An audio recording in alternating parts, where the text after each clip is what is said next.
नाजरीन, कहानी एक ऐसे मोड़ पर आ चुकी है जहां मोहब्बत, नफरत और साजिशें आपस में टकरा रही हैं। आयरा उस वक्त शदीद उलझन का शिकार है। वो समझ नहीं पा रही कि कामयार आखिर चाहता क्या है। कभी वो इससे बेपनाह मोहब्बत करता नजर आता है और कभी यूं रवैया अख्तियार कर लेता है जैसे दुनिया में सबसे ज्यादा नफरत उसी से करता हो। आयरा के दिल में एक ही सवाल गर्दिश कर रहा है, क्या उसने कामयार से शादी करके गलत फैसला किया? उधर फारिया और खावर एक बार फिर अपनी पुरानी चाल चलने के लिए तैयार हैं। उन्हें मालूम है कि आयरा और कामयार के दरमियान पहले ही दूरियां पैदा हो चुकी हैं और वो इन्हीं दूरियों का फायदा उठाना चाहते हैं। एक रात जब आयरा अकेली पार्टी से वापस आ रही होती है, खावर जानबूझकर उसका पीछा करता है। फारिया के साथ मिलकर वो मंसूबा बनाता है कि किसी तरह आयरा के कमरे तक पहुंच जाए, ताकि जब कामयार आए तो उसे गलत फहमी हो कि आयरा और खावर के दरमियान कुछ चल रहा है।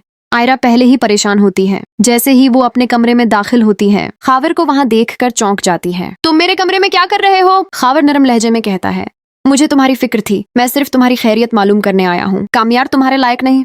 ये सुनकर आयरा गुस्से से कांप उठती है। फौरन यहाँ से निकल जाओ, मेरे जाती मामलात में मुदाखलत मत करो। मगर खावर तो साजिश के तहत आया था। जैसे ही उसे मालूम होता है कि कामयार घर पहुंचने वाला है, वो जानबूझकर आयरा का हाथ पकड़ लेता है। आयरा फौरन अपना हाथ छुड़ा लेती है, लेकिन इसी लम्हे कामयार दरवाजे पर आ खड़ा होता है।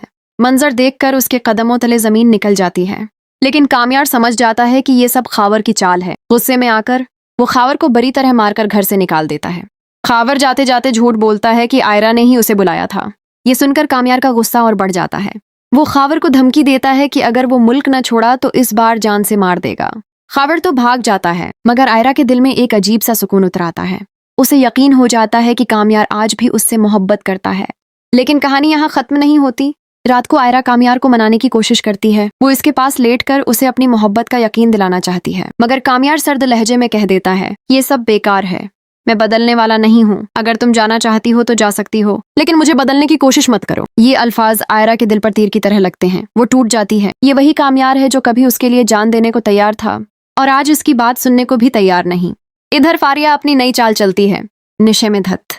कामयार के सामने वो खावर का जिक्र छेड़ देती है और शक के बीज बोने की कोशिश करती है, लेकिन इस बार शायद कामयार को हकीकत का अंदाजा हो चुका है। शायद अब वो फारिया और खावर को माफ न करे।